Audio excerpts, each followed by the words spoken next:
Orang mengira mungkin saya merasa terpukul dan terpuruk ketika saya tidak jadi wakil presiden. Bahwa ada penilaian yang jelek banyak saya baca di masih baca? pada salah, iya. Dibacain iyalah, juga. baca. Apa masa tersulit yang pernah Pak Mahfud hadapi atau alami, khususnya selama menjabat sebagai Menko Polhukam? Masa tersulit betul sih tidak ada. Gini, saya tuh sudah biasa sulit sejak sih.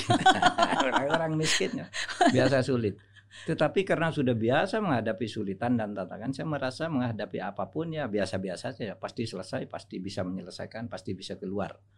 Gitu aja dari sana. Nah, satu hal tersulit yang saya hadapi ketika saya muda itu adalah ketika saya lulus SMA. Nah, ketika saya lulus SMA itu kan orang tua saya itu baru pensiun sebagai pegawai, tidak punya uang untuk nyekolahkan. Saya tidak berani bercita-cita bersekolah lagi. Ya sudahlah, lulus SMA itu saya ingin jadi pegawai. Pegawai kalau lulusan SMA itu kan cuma golongan 2 ya, pesuruh apa itu ngetik apa. Saya ngelamar pegawai. Saya paling pintar di kelas tuh. Saya ngelamar, saya ndak lulus. Yang ndak pintar-pintar tuh lulus semua. Oh, kok bisa? Ini yang pintar tuh ndak lulus gitu. Lalu apa? Saya kalau gitu saya harus cari sekolah. Saya cari beasiswa, cari sekolah yang tidak harus bayar, gitu kan. Itulah saya kemudian sekolah gitu, cari beasiswa, belajar menulis dan sebagainya. Nah, ternyata apa? Teman-teman saya yang dulu lulus di dalam ujian pegawai golongan 2A, lulusan SMA, itu ya enggak jadi apa-apa, cuma jadi kepala kantor urusan agama di kecamatan, sekarang udah pensiun kan. Nah, saya bonusnya lebih banyak karena saya enggak lulus.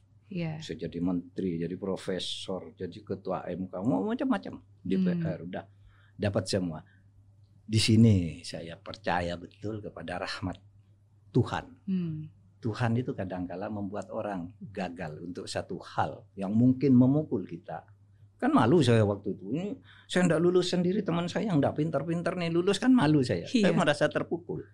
Tapi ternyata Tuhan mengatakan kamu enggak cocok di situ, kamu ke atas lagi gitu. Makanya saya ke atas, dapat sekarang jauh lebih tinggi dari teman-teman sekolah saya itu. Nah, sehingga saya katakan apa pernah saya kecewa dalam hidup? Enggak, karena saya memang hidupnya lebih banyak susah sejak kecil. Ketika gagal tuh ya merasa sementara aja kecewanya dan tidak berbekas. Malah sekarang itu tidak menjadi bekas yang menyakitkan hati saya, tetapi ya menjadi lucu-lucuan aja. Iya lucu ya, dulu Samidi itu kan orang paling bodoh, kok sekarang jadi kepala KUA, saya masih sekolah gitu kan.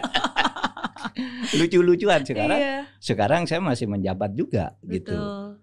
Sementara teman-teman saya yang lain sudah pada pensiun, yang meninggal juga udah banyak. Gitu.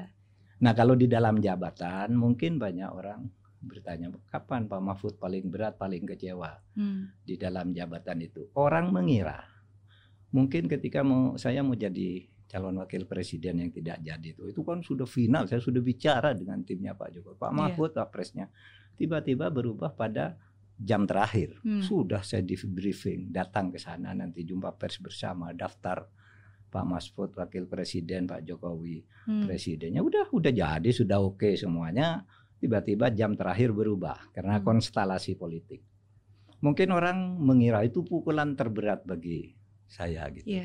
Sebenarnya enggak juga, saya cuma kaget, saya kok bisa begini nih. Lalu saya sadar ini politik. Saya tidak merasa sakit ya, tapi sakit betul gitu sampai nusuk hati enggak. Saya membayangkan, saya ini kan cuma diminta jadi calon wakil presiden lalu enggak jadi, kan enggak kehilangan apa-apa. You bayangkan Bung Karno udah jadi presiden 20 tahun dijatuhkan, dirampas jabatannya. Dan dia sudah berjuang mati-matian. Saya apa dibandingkan Bung Karno? Bung Karno begitu hebat, Bung Korban. Pak Harto 32 tahun seperti kaisar, seperti raja. Jatuh begitu saja. Betul. Itu jauh lebih sakit. Gus Dur berkuasa, saya mendampingi, belum 2 tahun sudah dijatuhkan. Nah, saya apa sih ruginya? Saya bilang, ya sudahlah, mari kita bekerja lagi.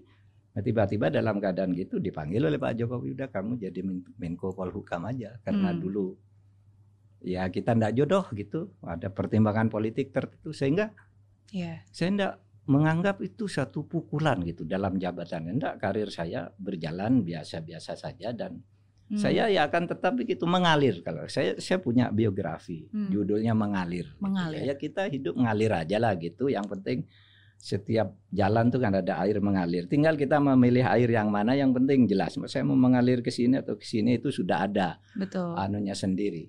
Alam lah yang mengatur. Kalau orang yang apa namanya agak sekuler itu diatur alamiah. Tapi alam mengatur nasibnya. Kalau saya mengatur itu Tuhan sudah mengatur. Betul. Perjalanan saya itu. Karena gini loh, saya itu dalam pengalaman, ketika saya ingin mendapat jabatan tidak dapat. Dulu ketika Pak SBY jadi menteri, jadi presiden pertama itu saya jadi tim suksesnya dan saya sudah 4 kali dipanggil oleh dia. Pak Mahfud kalau saya presiden, Pak Mahfud menteri dah. Oh, udah beberapa kali? 4 kali. Okay. Bahkan nama portofolionya juga sudah disebut. Tapi begitu dia terpilih, saya enggak dipanggil. Gitu. Tapi tahu enggak? Saya enggak dipanggil jadi menteri, kecewa. Saya kan jadi tim suksesnya. Tapi pernah enggak nanya gitu, Pak SBY kok enggak jadi? Enggak. Yang lucu begini, suatu saat saya kan enggak jadi menteri, tapi saya masuk ke DPR karena DPR itu sebenarnya mau batu loncatan agar bisa masuk ke menteri kan waktu zaman Pak SBY. Jadi saya sudah di DPR aja, sabar gitu. Yang lucu itu suatu saat tengah malam Pak SBY telepon saya. Pak Mahfud, bismillah ya, saya tanda tangani kepresnya Pak Mahfud sebagai ketua MK. Nah, itu lebih tinggi dari menteri. Wow. Ya kan? Yeah. Lebih tinggi kan? Karena MK itu sejajar dengan presiden. Iya. Ya. Bismillah ya, dulu kita enggak jadi satu kabinet itu katanya. Tapi sekarang bismillah tengah malam tuh. Saya tanda tangan sekarang Pak Mahfud SK-nya gitu. Tapi bukan diangkat oleh SBY lah, saya dipilih di DPR lalu dipilih di MK. Pak SBY tahu-tahu disodorin ini Pak Mahfud terpilih. Ya bismillah telepon saya di tengah malam dia. Maka saya dengan Pak SBY itu dulu saya enggak jadi bantu Bapak, sekarang setiap rapat meja saya duduk dengan Bapak menteri di belakang. Kalau saya bergurau itu begitu. Betul. Itu kalau kita ingin enggak dapat. Tapi ketika saya enggak ingin, ketika saya jadi ketua MK itu ya saya enggak berjuang apa-apa. Iya, orang nyebut ya oke gitu. Waktu saya jadi menteri pertahanan juga enggak ada orang mimpi tahu bahwa saya jadi menteri tiba-tiba. Kalau Tuhan ingin tuh diciptakan satu presiden yang agak aneh, ugal-ugalan gitu. Karena ugal-ugalan yang dipilih Mahfud aja katanya. Dapat. Bukan karena kapasitas kali ya. Iya. Nah, itu Gus Dur dulu saya. Nah, karena aneh kan Gus Dur tuh suka milih yang aneh-aneh dipilih. Ini orang sipil nih coba tuh jadi menteri pertahanan. Yang di berbeda situ, ya. Yang saya tidak pernah bayangkan saya ke situ. Teman saya semuanya tidak pernah bayangkan. Nih kalau Tuhan ngatur gitu. Jabatan tuh kayak merpati, kalau dikejar menjauh, kalau dijauhi mendekat. Ya sudah, jalan-jalan aja kita. Tapi sekarang pun saya begitu, udahlah apa itu nanti kalau mau datang sendiri, kalau enggak ya enggak kan gitu. Benar. Tapi ada benang merah dari 4 kejadian yang Pak Mahfud baru saja bilang tadi ya. Maksudnya ketika sesuatu hal itu terlihat gagal sementara, mungkin memang sengaja digagalkan oleh Sang Pencipta karena memang ada yang lebih baik lagi yang sedang dipersiapkan. Tapi kenapa semua itu bisa terwujudkan? Karena Pak Mahfud tetap berprasangka baik. Betul. Terhadap Tuhan. Kalau kita berprasangka baik, ujungnya pasti baik. Pasti baik. Ya kan, nggak dapat kerja golongan 2, sekarang malah jadi jauh lebih tinggi. Nggak dapat jabatan menteri, malah jadi ketua MK. Iya, nggak dapat jabatan calon wakil presiden, sekarang jadi Menko Polhukam. Masih dapat juga. Dan saya merasa, ya peran saya di Menko Polhukam mungkin lebih signifikan ya seandainya saya jadi Wapres yang mungkin bagi saya agak sulit, tapi signifikan untuk menangani masalah-masalah yang lebih konkret bagi kehidupan masyarakat. Karena memang kalau seorang Menko Polhukam itu menurut saya harus seorang yang tegas, cepat ini. Kalau Wapres itu seorang yang pintar dan bijaksana, sehingga harus tidak boleh langsung melangkah. Kalau saya kan sekarang bisa melangkah kemana-mana. Iya. Gitu. Iya.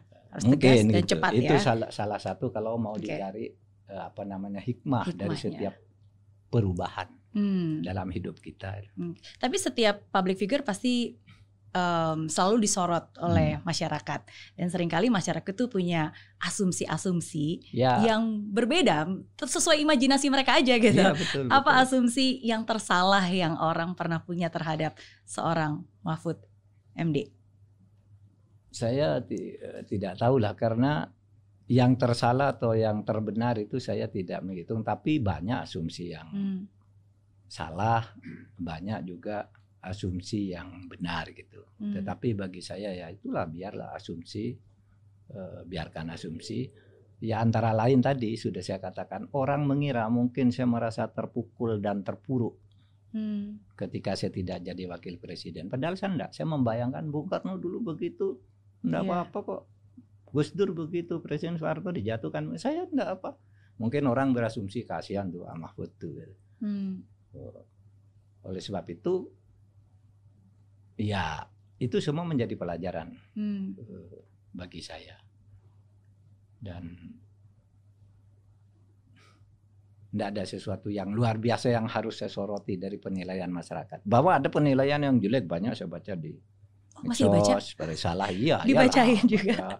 Yang pujiannya juga lebih banyak lagi saya baca gitu. Tapi ya udahlah, itu alamnya itu kan bukan melanggar hukum semuanya. Yang memuji tidak melanggar hukum, yang menjelekkan tidak melanggar hukum, ya biarin aja lah gitu ya. Kalau saya ngurusi kayak gitu, enggak kerja yang lain. Betul. Karena ketika seseorang berani untuk bersuara, pasti selalu akan ada pro dan kontra. Iya.